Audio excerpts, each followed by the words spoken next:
You're listening to In Defense with Dr. R.G. Willard, a Christian apologetics podcast equipping you to give a defense for the hope that is in you and to speak truth in Jesus' name. In the first episode of this short mini-series, Dr. Willard will be answering some questions from listeners to give us a broader understanding of the Kalam Cosmological argument.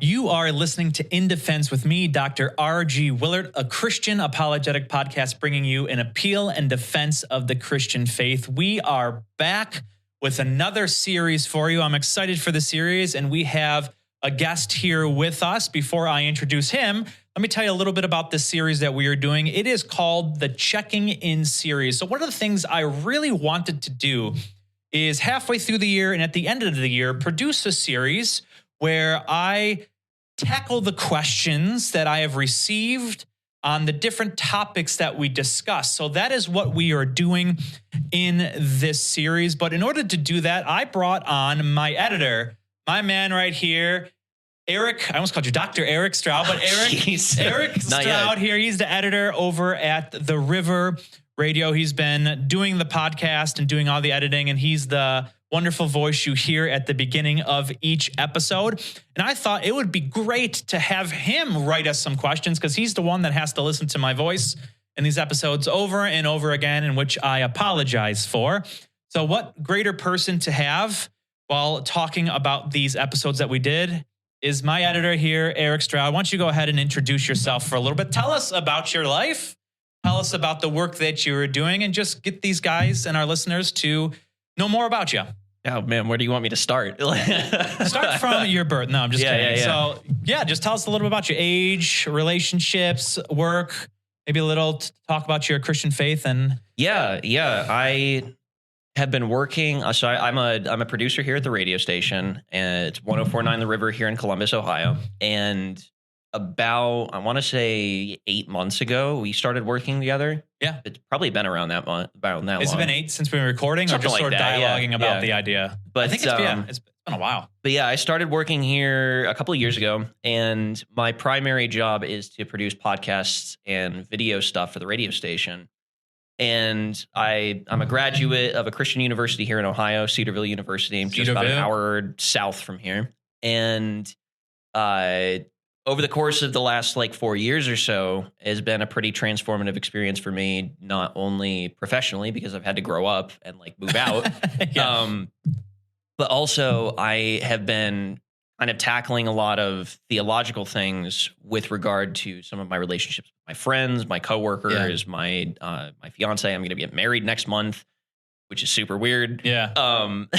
So when I had my manager come to me and he was like, yeah, we're going to do an apologetics podcast. I'm like, great. This is something I've been, wanting to do for a while. Is I've been looking for resources to sort of strengthen my faith, my logical framework, and the things that I interact with on a daily basis. So it's actually been a huge blessing to be able to work with you like this. It's really been cool. Same here. Because I sit on the end of that wall most days, and I listen to you, talk about all this stuff that's way over my head. And I think to myself, man, I kind of wish I was in the room with him. So now I actually get to do that. This is really cool. So what are some questions that you often hear your friends or family ask? A lot of it. Their categories. Yeah. I guess if I had to boil it down, a lot of theological questions usually fall into one of two categories. It's either a natural category or a logical category, where in the natural category, you've got questions like, well, if God exists, then why is there decay and corruption in the world? So in the natural order of things. In the natural order of things. Interesting. Or if God exists, then why is the history of the world this way? Why can we look at the fossil record and say that, maybe this is way older than the book of Genesis actually leads us to believe? Oh, interesting. Okay. And then, so you've got stuff like that. Yeah. And then in the logical category, you have things kind of like what we talked about with the Kalam, with what's a way that you can logically find God with the data that we're working with in our everyday lives. So is the belief in God reasonable? Yes. That sort of question. Okay. Yeah. So am I a fool for believing in an all-powerful God? Or is this something that I can actually take to the bank and say, yeah, there's actually a reason that I can believe in this? Sure. Even if I'm wrong, there's a reason that I can logically arrive at that conclusion. Yeah, absolutely. Like that's a lot of what I've been receiving over the past year from like family members, from friends, and even like wrestling in my own heart, thinking about why do I believe what I believe? Absolutely. So, and like I said, being on the other side of that wall and listening to you has actually been really cool. Yeah. Because it gives me some things that I get to kind of wrestle with and chew on when I walk out of my editing bay. Yeah, absolutely. And you're not the only one. I mean, the more and more I talk to people, especially joining a church in this area and being in a really great small group, it's nice to talk about what the pastor's saying on a Sunday morning. We all agree with that. Yeah. Pastor has some great points, and it's good to sort of recap or rethink about sort of what we already know about Bible stories say and sort of the lessons that they're teaching us. But I don't think it naturally attacks all of the questions that we will have in our lives. I just don't think it does. I think church assumes correctly what it is and what it's for. I would say correctly to some degree, right? Not all churches, but if that's the case and you hold a few assumptions, I think it then allows us not to tackle certain things that people who don't hold those assumptions and being believers question. And not only it's helpful for us, because I know a lot of the small group people have these questions. And I just recently gave a handful of sources to one of the guys in our small group because they have a buddy who's on the spiritual journey and has a lot of the questions that we kind of talked about in the Kalam. And he's like, yeah, I never knew this stuff existed. I'm like, yeah, it's because I think these naturally working assumptions that churches have, but it needs to be a both and. I don't think it's one or the other. We leave our minds at the door when it's all spiritual. I think it's just a both and. You have Sunday morning, you have your small group, and then you tackle these sort of things. And if we can get the idea it's a both and in the world of Christian believers, I think it's a great step forward, in my opinion. I completely agree. But I think it's very helpful to have you here. It's helpful to see who's behind the screen or behind the wall, I should say. And I think this would be a good sort of dialogue and conversations to the questions that you have written down just listening, as well as our listeners and viewers have been writing in. So we're going to start off this first episode. And this first episode is on the topic of the Kalam. I think we did, was it 8-part series? This is a 6-part series. 6-part series on the Kalam Cosmological argument. We didn't tackle everything in there, obviously, because if you look at the history, I keep touching that. If you look at the history, I'm going to stop touching that, of it. It's, centuries. So quickly do an overview of it. You can't get through multiple centuries worth of work in 6 episodes. Hundreds of books and papers, and people would hate me after a while. They'd be like, we get the point, Ryan. Gotta move on. Like next series. So let's tackle this first episode of the Kalam in the Checking In series. I believe we have 6 questions pertaining to the topic. So I'm going to toss it over to you. Yeah. We're going to have you, what's the question? Then we'll just sort of have a dialogue and some of my answers and go back and forth when it comes to that. Yeah. So some of these questions are some of my own that I've been coming up with as I've been listening to the series and working on it. And then, like you said, a lot of these are other questions that we've received from listeners, which is really, really cool and was honestly kind of encouraging to me because I was like, oh, shoot, people are actually listening. This is amazing. Yeah. So we've got this first question, I believe, is one of mine. And it says, are there any other arguments for God's existence that you like? Sure. Aside from the Kalam, what are some other ones? What are some other ones that we can talk about? Absolutely. So let me toss this over to you real fast. Do you know of any? Have you heard of any? Be interesting just to get your point of view of thinking about this. The only one that I know of is the ontological argument. Okay. Where, if I'm correct, that's the one that says, if God is that which, then no greater thing can be conceived, then he must exist. Yeah, so it's sort of, there's a lot of versions of it. There's Anselm's, and then I like Plantinga's ontological argument. I think it's sound, but I still think, basically the idea is, if it's possible for God to exist, God exists. Yeah. And I think the question that we need to answer prior to that is, do we think it's possible? Because there are people who don't think it's possible, so the ontological argument's not going to work. Mm-hmm. But I do think if you go, oh, it's possible, the arguments sound, whether you find it convincing or not. Yeah. So I know a lot of people go, yeah, the argument works deductively. I just don't find it convincing. And I'm perfectly okay with that. That is actually not one I put on here. Mm-hmm. It's personally my least favorite argument. I think I would agree with that. I think it's my least favorite argument. I do think it works. I do think the conclusion follows for the premises, especially Plantinga's version. I think it's hard to get people to go, okay, I think it's possible, because a lot of people think anything is possible, right? Yeah. Therefore, I must believe. Right. And I think to get past that step, you need other type arguments, in my opinion. Mm-hmm. So I have a few I have listed here. There's a few. The first one is called the Leibnizian argument from contingency. Okay. Leibniz. Leibniz is a freak of nature, basically invented portions of math. We'll put it that way. He's a freak of nature when it comes to thinking. And so this is kind of the argument laid out for you. And then we can kind of discuss a little bit. So it says this: anything that exists has an explanation of its existence. Now, people just leave it at that. If you read his work, there's sort of a nuance to this idea, because you might go, well, I reject that because something could just always exist, right? And doesn't have an explanation. But this is what he says. Anything that exists has an explanation of its existence, either in the necessity of its own nature or an external cause. Okay.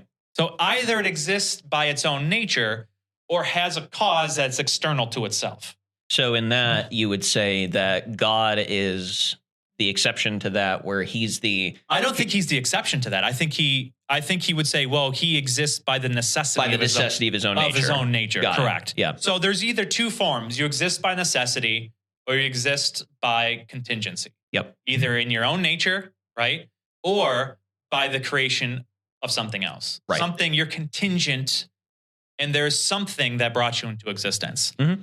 And so that's sort of the first premise. The second is, if the universe has an explanation of its existence, that explanation is God. And you go to argue that, right? Yeah. So it's sort of following, kind of similar to the Kalam.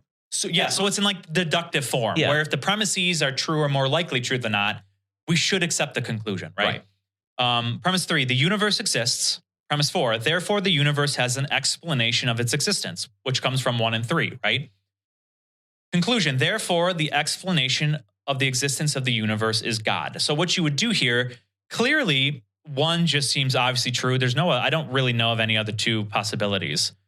Either something exists out of necessity or it doesn't. Or it's contingent, on something else. The universe exists, right? Obviously. Even if you think this is all illusion or computer like simulation, it still exists somewhere. Yeah. If you think it's some mind, like a Boltzmann brain or something like that, that might not be physical, right? It still exists in provably. Yeah, it still exists, right? Whether that universe be like the size of a box or not, who knows? Right. So we do know 1 is true, 3 is true. The question is the explanation of existence the best God, right? And so what the argument does goes on to argue that God is the best explanation of it. So we're not going to go into all of the points here, but that's one of my favorite arguments. I think the Kalam could be added as sort of an addendum. Here, let me show you why the universe doesn't exist necessarily. Kalam. Exactly. Right? Okay, yeah. So it's contingent. Right. So we do know then what's the best explanation? Well, something that is not contingent and is necessary. And I think the Kalam can show that. So I think these 2 work really, really well together as a 1 and 2 kind of punch type thing. My next favorite argument is called the fine-tuning argument. I'm sure most of our listeners have heard about that. Have you heard that argument before? Idea from fine-tuning? Maybe in practice. I don't think I've ever heard of it by name. And there are brilliant Christian philosophers, cosmologists, astrophysicists who all look at this argument and go, wow. In fact, most scientists are won by looking at this kind of argument, right? This is one that I'm particularly interested in. Sure, where they'll say, hey, if any argument's going to persuade me, this is the argument. And so I'm going to look at Luke Barnes. He is a theoretical astrophysicist and cosmologist. He has his PhD in astronomy. And he is a Christian scientist who most of his work and PhD work is on the fine-tuning of the universe, specifically within like galaxy formation. Sure. So he's a freak of nature. Yeah, Just put it that way. He's one of those guys who's just like, what in the world? He walks into the room and makes you feel small. Yeah, exactly. He walks into a Christmas dinner and you're like, just stop. Let's not talk about science right now. Let's talk about like football or We're something. having a good time. Everyone else is enjoying themselves. Exactly. It'd be fun to pick his brain and get him on here, but he's just brilliant. Yeah. So this is sort of how he lays out his fine-tuning thought process really simply, right? He has articles and books. His book out there he brings in other physicists and theoretical cosmologists to put their work together and stuff like that. So this is what he says. What is fine-tuning? What is the fine-tuning of the universe? Fine-tuning is about life-permitting universes relative to the total amount of universes. Now, that's not to say these other universes exist. It's to say, like, relative to the total possible way the universe could be. So the universe could be a lot more hostile. Could be different sets of fundamental particles. It could be this case. Yep. That's what all the like physicists say. So it's what is this fine life permitting universe in relation to the total possible universes. Now, that's not to say they exist, right? Right. Because we don't know if they do. No one has ever proven if they do.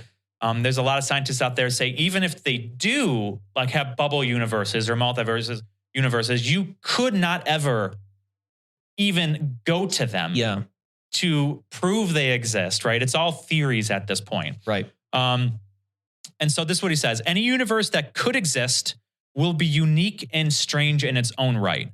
But the question is not why it is odd or unique that we live in a life-permitting universe, right?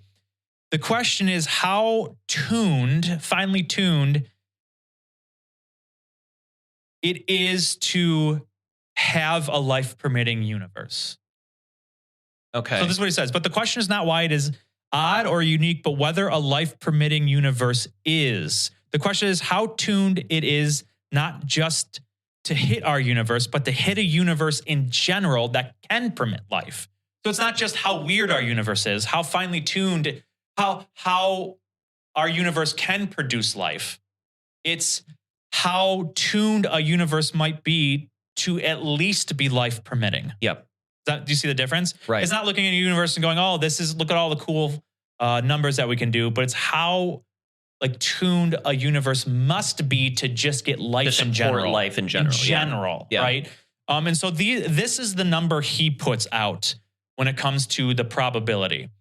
10 to the 10 to the 60 power. So you have 10 to the 10th power to the 60th power. That's a lot of zeros. Some scholars, which he writes, is 10 to the 10 to the 123rd power. William Lane Craig gives this example, right? He says this, picture a lottery, which there is a billion. Think of that number. There's a billion, billions. Think about how crazy that, like you have a billions. So this is, and that's the number. Let me give you an example, right, of what this would mean, of white ping pong balls. Okay, yep. Picture an area with a billion white ping pong balls. We'll fill the Milky Way galaxy. White ping pong balls. But you add one orange ping pong ball to the mix. Yep. Throw it somewhere in there, mix it up, wherever that might be. So what we come to find is that every single unique ball has the same probability of being drawn out of the whole. Yep. It just does. Yeah. If I draw this one, it's 1 in a billions. If I draw this other white one, it's 1 in a billion. If I draw this orange one, it's 1 in a billions. But that's not the question.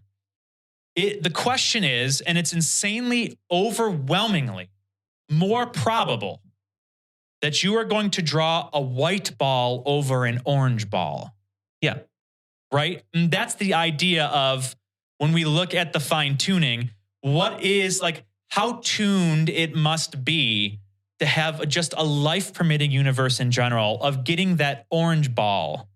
Okay. Now I'm beginning to put the pieces together. I'm starting to understand how this argument kind of works. So, yeah. So it's like, okay, it's not like what's the probability of getting the orange ball out of all the balls? It's like, what must it take for you to even find it? To pick that ball Yep. in general? How highly improbable is that? And they'll say, well, it's 10 to the 10 to the 60th power. And so you look at that and go, what in the world? Like that the highly improbable that we find ourselves in at a generalized universe that permits life to the degree that we understand life, right? Yeah. And there's a lot of fundamental things. Hugh Ross in his work gives like 143 different, I think it's 143 different criteria that must be met in general just to permit the kind of life we have. Like it's crazy to think about.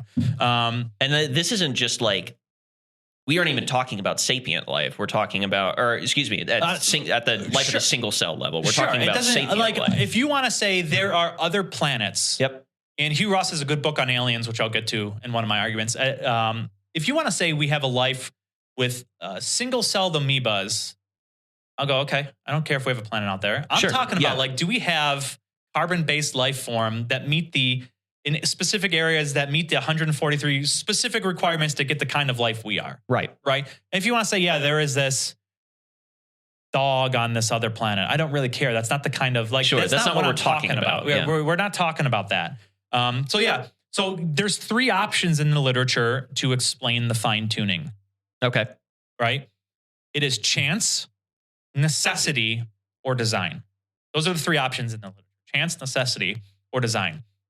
Now there's someone named Graham Oppie who I've read his book. I've read his book on infinity, philosophy of infinity and stuff like that. He's brilliant. He's an Australian guy, just brilliant, right? He's an atheist. I think his arguments are false.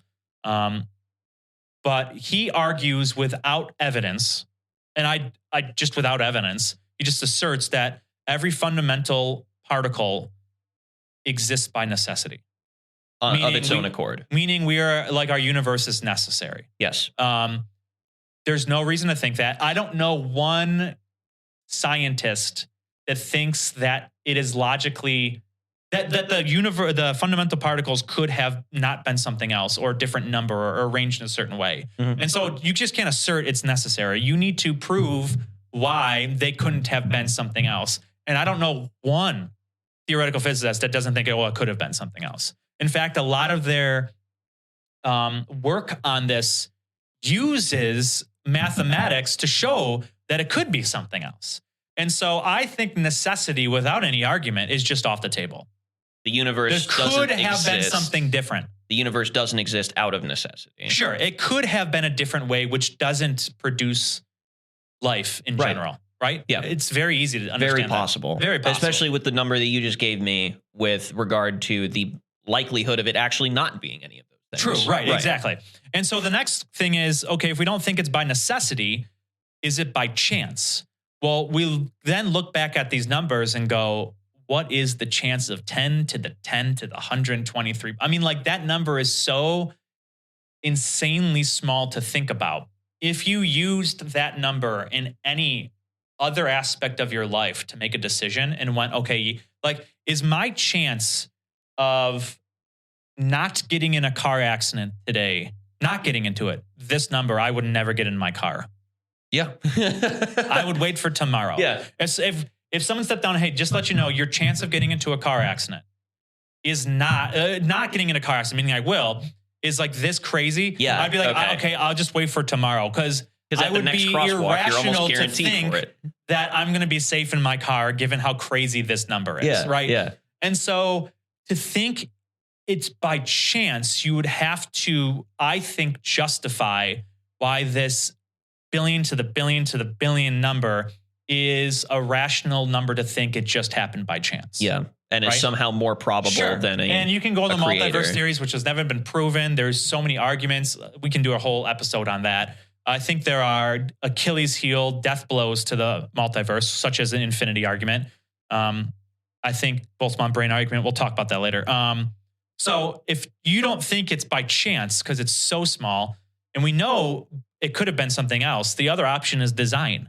That something seemed to have imbued the universe out of all the possible ways it could have been to have this crazy percentage of just being life permitting in general. Yeah. And then you ratchet that down to the planetary level about which we haven't found, to my knowledge, at least. This is just life permitting, let alone then getting life. Right. It's crazy to think about. Yeah. So it's one thing to say universe can produce life. It's another thing will it produce life?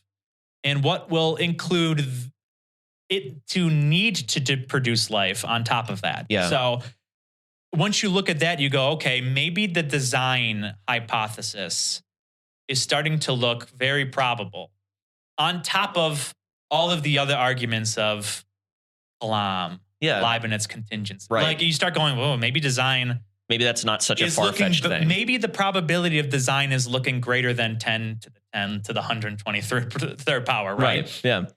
And so the fine-tuning argument I think is persuasive when you take a look at the data, and especially when you build it on top of all the other arguments. Mm-hmm. The other argument I love is the moral argument. It's for objective moral commands and duties, right? Yeah. Or moral values. I think you could put it in there. I think William Lane Craig argues persuasively. So this is how he lays out the argument. If God does not exist, objective moral values do not exist. He might say objective moral commands and duties do not exist, right? Objective moral values do exist, therefore God exists. And it is laid out in the deductive form, which we talked about, I think, in episode 1 or 2. Yes. Of that, if the premises are true then or more possibly true, the conclusion follows.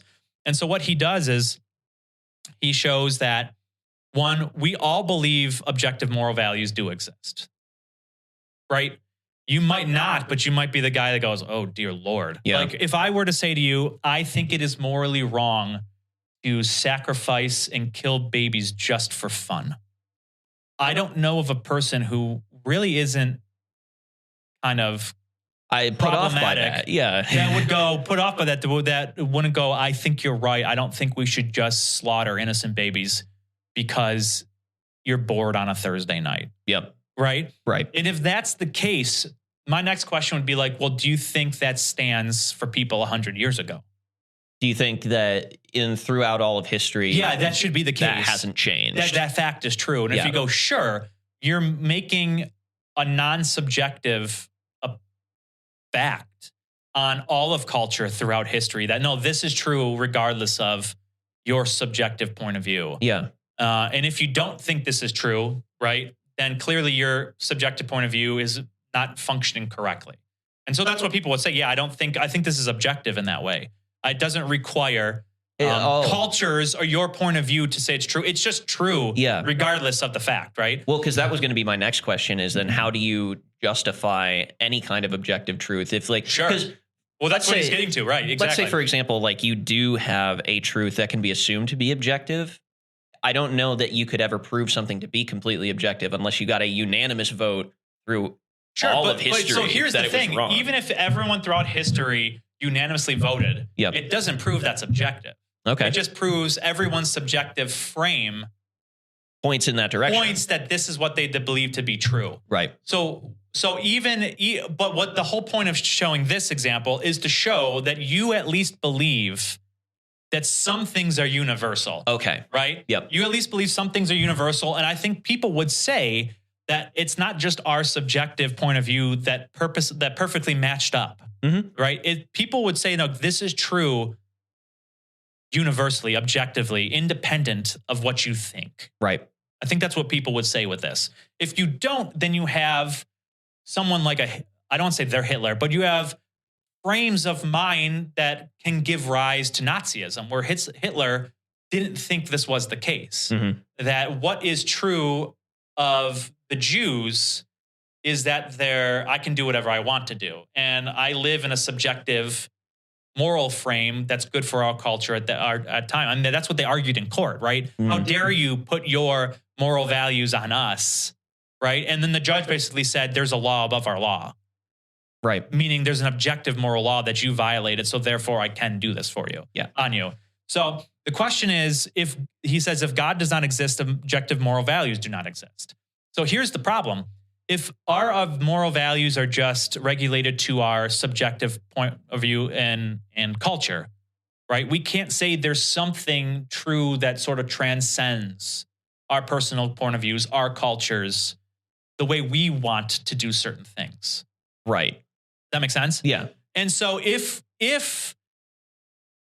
God does not exist, the question then is, what do you ground these objective moral values and duties in?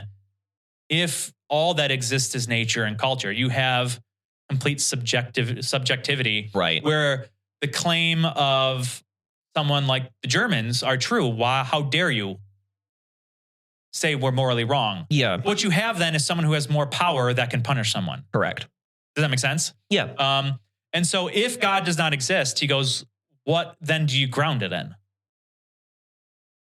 Well, I think that would like over the past, I think we just established, I don't think you can ground it in anything other than this direction that like even on the off chance that you did get a universal opinion, that's the subjective opinion of multiple cultures pointing in the same direction. Sure. And then a culture, you could not say that in 20 years, a culture shifts. Yeah. They can have a completely subjective opinion on something, right? Which then doesn't give you the universal. And then all the objective universal, quote unquote, objective is then regulated to the subjective category. Right. As soon as you get one person to go, I don't think the same, which it doesn't work. We live in a world where not everyone thinks the same on these things. Yeah. It doesn't work to claim it as quote unquote objective in a transcendent way. And so he goes, okay, well, if God doesn't exist, we can't have them. But people clearly live their lives and think in such a way that there are truly objective moral values. Like I can't just slaughter babies on Thursday night because I'm bored. Yeah. Even if we don't go outright and say it, like there's an assumed thing. Cause Sure. We live in a world where, when it comes to like human sexuality, that to put our point of view on someone else is not being tolerant, and we are being morally corrupt to tell someone this is how I think and disagree with you on certain things. Mm-hmm. This is the world we live in. We'll get canceled. We say we are bigoted, which is a moral value on how someone's doing. We are ignorant. We are stupid. How dare you put your morality on me? We live in a world that's just this way. And so my question is then, how then do you ground these objectively? I don't think you can. But if you live your life as if you do ground them, I'm going to ask you, how are you grounding these things? And so if you can't ground them, then how dare you point your finger at me? Yeah. But we live in a world that we do hold these to be objective, whether we say it or not. And so if God does not exist, we can't have them. So either change the way you live, or you ought to think that a being like God exists. And so this is what they're saying. If God does not exist, we can't have them. Right. You live and think that we do, and they do exist. So you should think God therefore exists. Yeah. So deductively, again, that makes sense. Yes. And if you go, I still don't think he exists, I'm going to ask you then, how do you get these things? Right. And why me being stronger than you, taking your wallet is wrong, morally wrong, not just because our culture doesn't like it. Right. And so this argument, I think, is very persuasive, where we go, okay, we should therefore think God exists. And then I see that you've got one below here that's an inductive reasoning argument to that same thing. Yeah, inductive is basically like, let's look at the way we see things and try to reason rationally to a very highly probable sort of conclusion. Right. And I have here, if objective moral values exist, God is the best explanation for them. Yeah. So it's essentially that argument just on the inverse. On the inverse. True. Okay. Right. Yes, exactly. And so I have other arguments too, if I may. Arguments that I think allow for naturalism to be false, meaning all that exists is the physical matter, just nature. And if naturalism is false, we should lean towards and give a higher probability that a being who transcend the natural realm, as you created it, right, is possibly exists. Right. Does that make sense? Yeah. If we go, okay, all that exists isn't nature anymore, and someone who believes in the God is not being irrational, because there is this realm in a sense where naturalism is false, right? And so I give three arguments. First, the resurrection arguments for Jesus. Sure. I think the resurrection arguments through history, where you go, what is the best hypothesis, are so strong,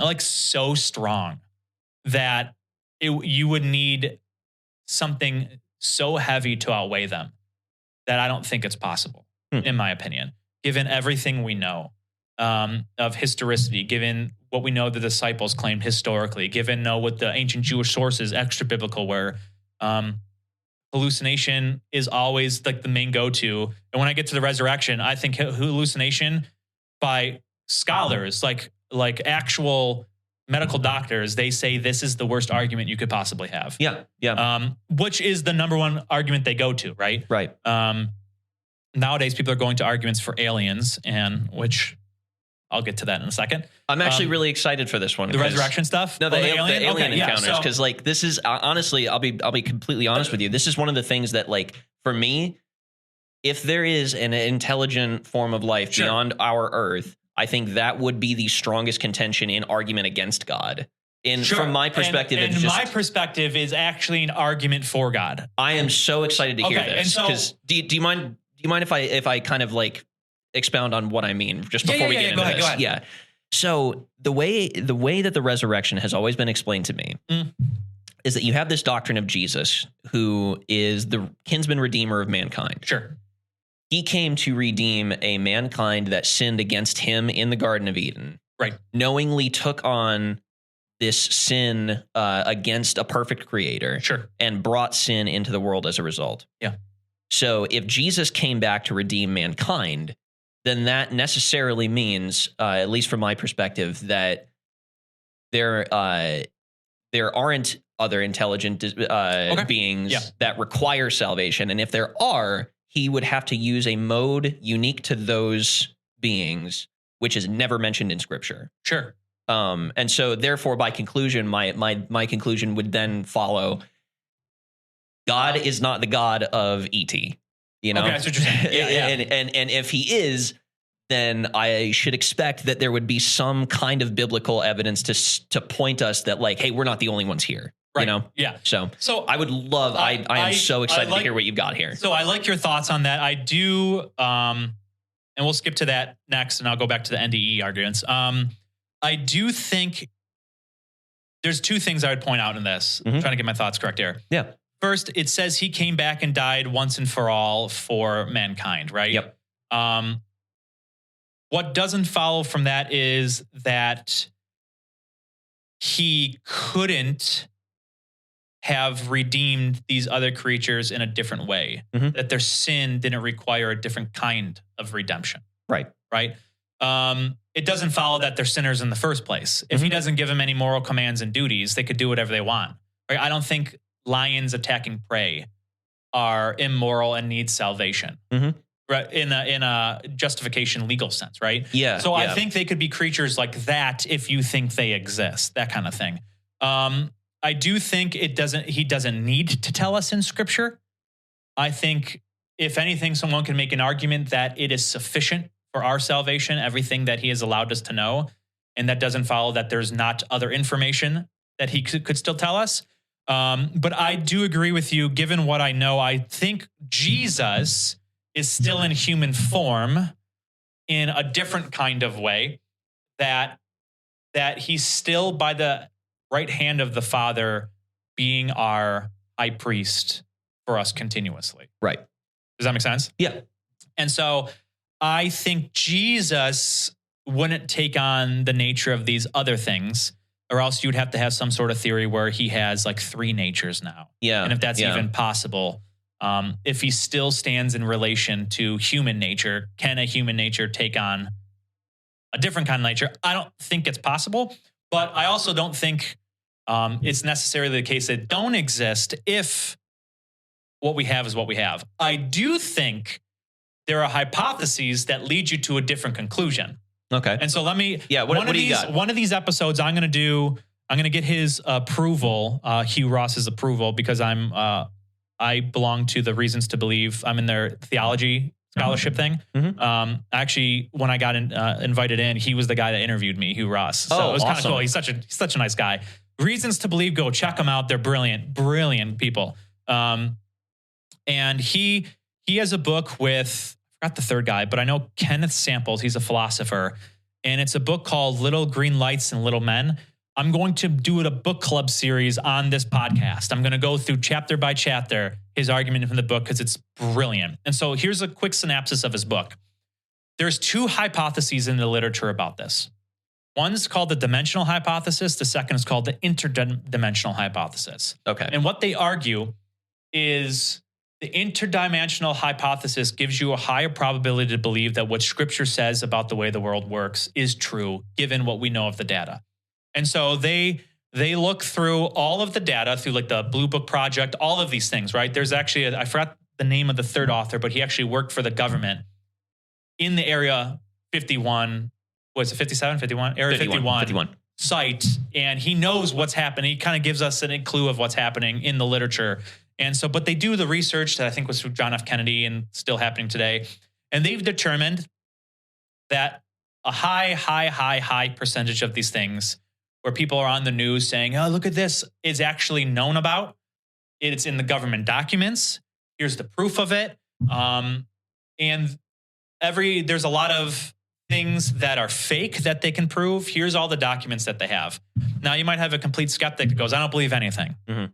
Well, I can't do anything with you. Yeah, right. I can't do anything with you because then you're in pure skepticism where I go, what you see, how do you know anything? Right. Right. I can't, when someone's pure skeptic, I don't know how you're not skeptic about your skepticism. Plato talked about that. Yeah. I mean, like, you should be skeptical about everything. Right. Even your skepticism, in my opinion. G.K. Chesterton talks about that, right? He has a great line about that. I love G.K. Chesterton. One of these days I'll find that line, I read it. It's brilliant. But so what they say is, okay, but what we do know, there is this very, very, very, very small portion of things that are unexplainable. Mm-hmm. Things that we have tangible evidence, things that, like, to the point where the molecular things of the surrounding plants have changed and they don't know how it's possible. Like, really weird, but it's like a 0.0001%, like really small things. So they go, those things need explaining. And so let's just give it credit that something weird exists in the universe. Let's just assume this for a second. Sure. What are the possibilities? The first is dimensional, meaning they're from another planet, from another galaxy, another part of the universe, whatever the case is. The second is interdimensional, meaning we live in a realm where we have whatever we see. There's more dimensions to it. I think string theory proposes there's like 20 some dimensions, and like most of them folded up in the Planck second to help push out the other dimensions, right? Correct. And so there are dimensions that we don't have purview to, but maybe other beings have purview to and can move in and out of certain ways. Right. And so what they do is a half of the book, I would say 2/3 of the book, it's a relatively big book, go through all of the hypotheses of the dimensional, that there's interdimensional, there's dimensional travel, what it would take mathematically if you even assumed light speed on carbon-based creatures. What is required for other life out there? What is this? What is this? What is this? And what you find out, the probability of aliens coming from other planets, especially in the known galaxy that we have already looked into the observable universe. Universe. Like, we can already go, we know that part of the universe can't permit carbon-based features like this because it meets only 70 of the 143 requirements, right? Right. And blah, blah, blah, blah, into the observable universe, which is billions of light years. Yeah, what it would need for carbon-based creatures, because that's the only thing we know, giving our fundamental particles, that could be like us, carbon-based, meaning they have matter, meaning they have to follow laws. What it would take, and here is the probability, and it's so ungodly low, I think we would be unjustified to believe that there are other carbon-based creatures coming from other planets to visit. And so they go, you can still believe it, but we need justification given this very, very low probability. Mm-hmm. So here's the other interdimensional hypothesis. Yep. Meaning we have creatures that can go into different dimensions. That can do certain things, the ones, and how these other dimensions we theoretically know work that can do certain things. And once they go, well, look at the probability given this dimensional, it's highly more probable that these creatures work in interdimensional hypothesis, that they're in different dimensions that we can't experience right now. Why all of a sudden this thing can move from here to here within a second? It's impossible given what we know of, right? And so what they do is they give these probabilities and go, we should believe the interdimensional hypothesis to hold most true, to explain that very small percent. And then they go, why are we weird as Christians thinking that angels and demons exist? Mm-hmm. Wouldn't it be the case that we have evidence or have a religion to help explain what these things are? and how they work. So Given if you think aliens exist, we should hold to the interdimensional hypothesis. And if that's the case, we have a higher reason to think that what we know about angels and demons are more true than not, because this is how they're like Jesus randomly disappeared out of the room. Mm-hmm. How do you explain that? Interdimensional hypothesis explains that. And so we go, why do you think we're crazy thinking that there's a realm that we can't see where these beings exist and can interact with our realm, given what we know of all the science? I guess that's a weird bridge to cross. Just as somebody who like, I think the part that I get hung up on, and I would venture that most people would be with me on this, is that it comes from an idea that the supernatural and the observable universe are necessarily separate. Sure. Right. And so when we start talking about aliens and extraterrestrial life forms, that to me seems like a natural phenomenon, whereas the supernature, the realms of angels and demons, is relegated to supernature. And, and when you mix the two, it makes it almost sound like you're saying that extraterrestrial life is supernature, which to a degree I can kind of understand. And I've had that same thought. So when I think of aliens, I think of they need to exist in the way we do today. Yep. When I think of angels, I think of beings that exist not in the way I exist, but can still exist in the way that nature can include them. Yeah. Does that make sense? So they're supernature in the sense of not how we exist, but they're still created beings that belong into a world that was created. And so like for me, I don't think heaven is this inorganic, like weird, a spiritual state, spiritual realm. Yeah.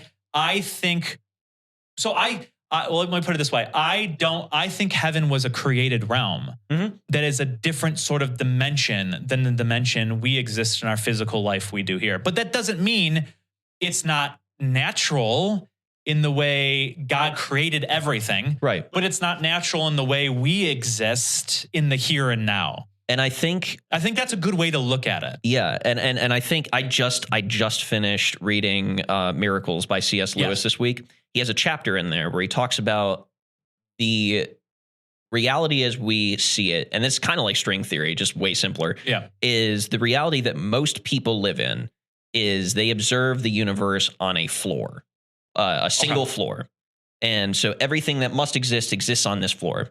When in reality, as he puts it, nature is more like a tower with multiple floors. Some things can go down but not up. Right. Other things can go up but not down. But you always have this existence itself is contained within that tower. Yeah. And so I think when you look at it in that perspective, everything you just said makes way more sense. Yeah. So the last and final thing that I think is helpful here are what are called NDEs. And I think there's an argument that can be made. J.P. Moreland, William Lane Craig, and I know Gary Habermas is one of the lead sort of Christian theologians in this. And there's a lot of work I've read from MDs, medical doctors who I mean, there's a whole journal, not journal article, a whole sort of journal dedicated like a to running these publication. peer-reviewed running publication of these experiences. And so I think if NDEs, near-death experiences, are true, we have to accept that we're just not physical. There's something else a part of us that seems to continue to live on and is conscious and understands and communicates. And let me get into this. And so Gary Habermas, in his Opus multiple part volume he's writing before he's dead on the evidence for the resurrection, he has an appendix on his research on volume 1 of near-death experiences. So I just want to recap the sort of my 5 main categories, or my favorite 5 categories that he looks at, which sort of answers all of these skeptics. I require this to prove them to be true. Because I think a lot of times pastors and churches give examples and I go, that doesn't prove anything. This guy saw this. I'm like, okay, that doesn't prove anything, right? Yeah.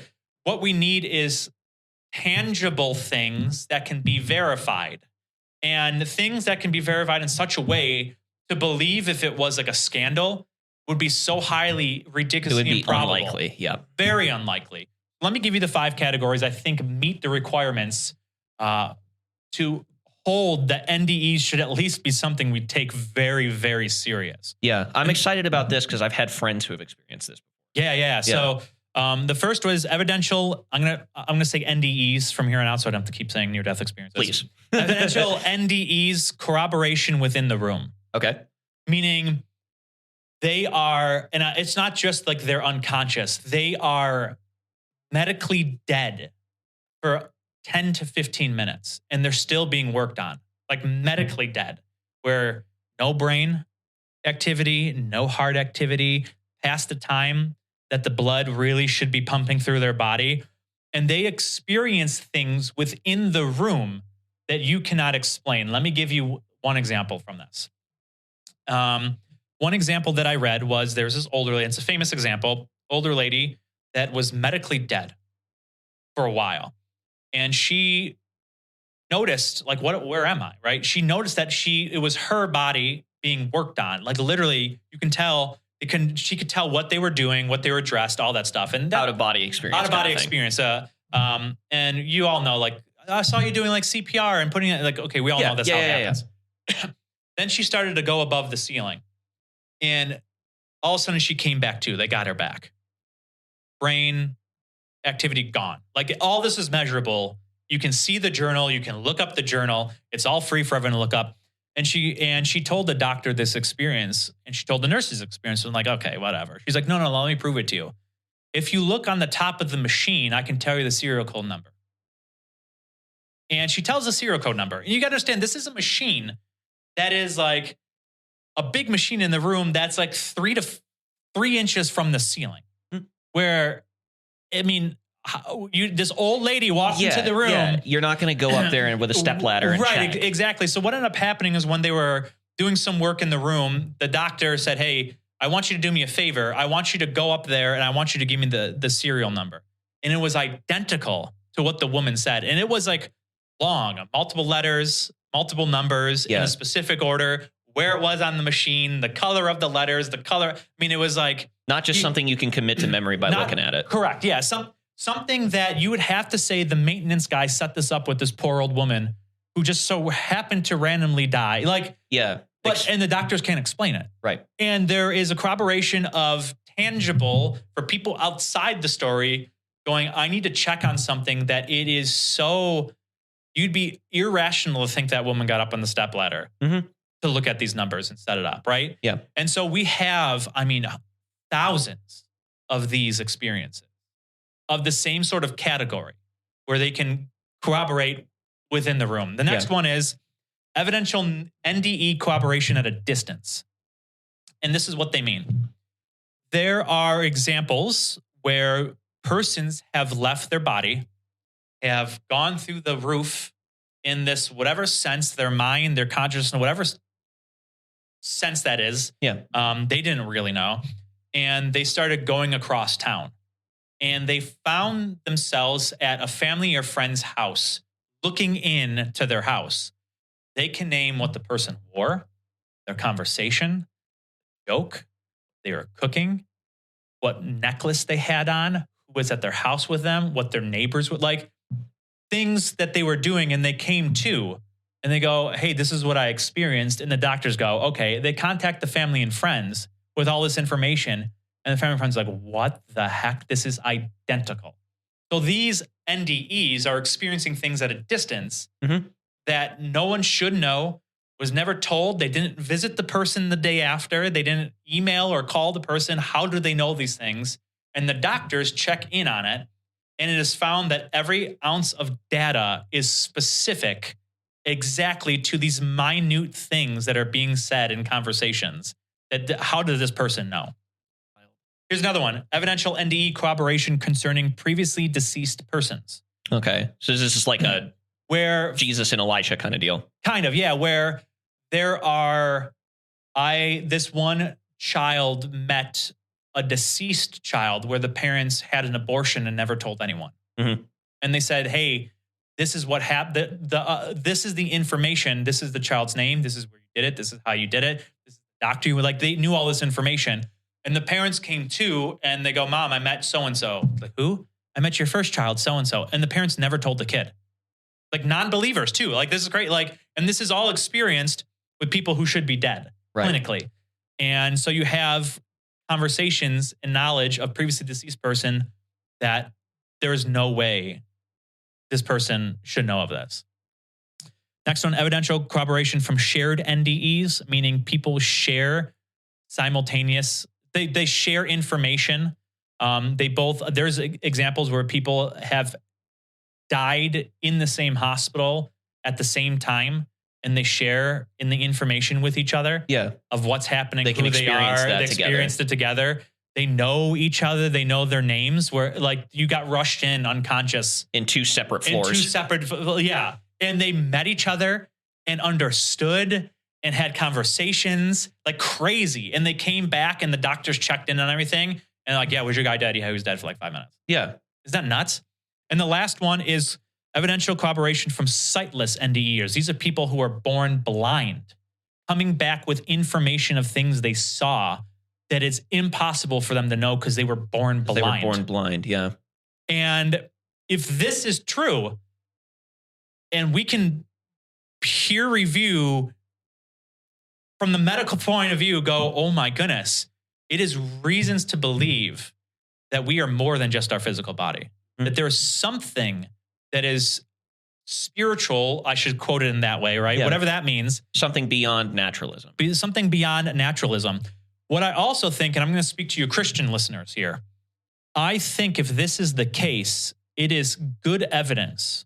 Because I know my brother has this question, are we just some lifeless, when we go to be with Christ into the new heavens and the new earth, are we just some lifeless form that just feels happy and doesn't really know until he doesn't want to be this blob of nothingness, right? Like a drop in the sea of consciousness type deal. I think scripture can point to this, that we are alive in that sense. Our minds are there. Our understanding is there. Our relationships are there.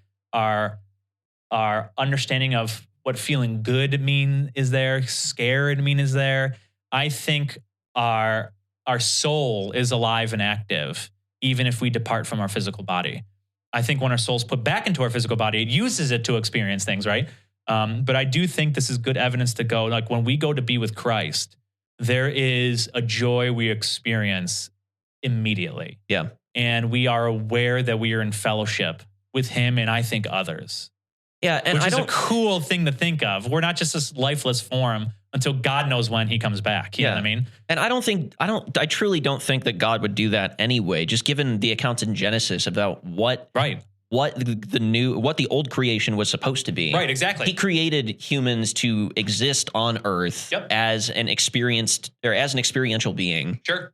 And then he's not going to remove that in the new creation. Sure, I agree. So even apart from our physical body, I still think we are conscious and understand and comprehend and can meet and experience things and know of these things. And I think this is medically reviewed evidence from skeptics that can go, wow, I can testify to this truth. Yeah.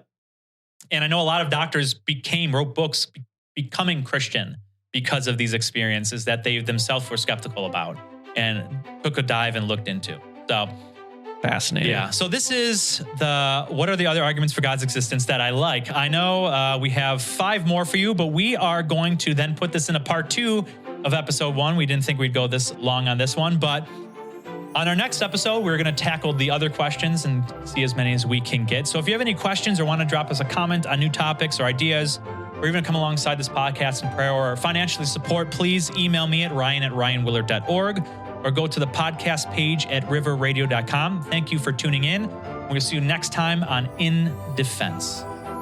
This podcast is a production of River Radio Ministries. You can find more podcasts like this one at riverradio.com. And if you like what you're hearing, make sure to subscribe wherever you're listening now. And be sure to tell a friend so they can listen too.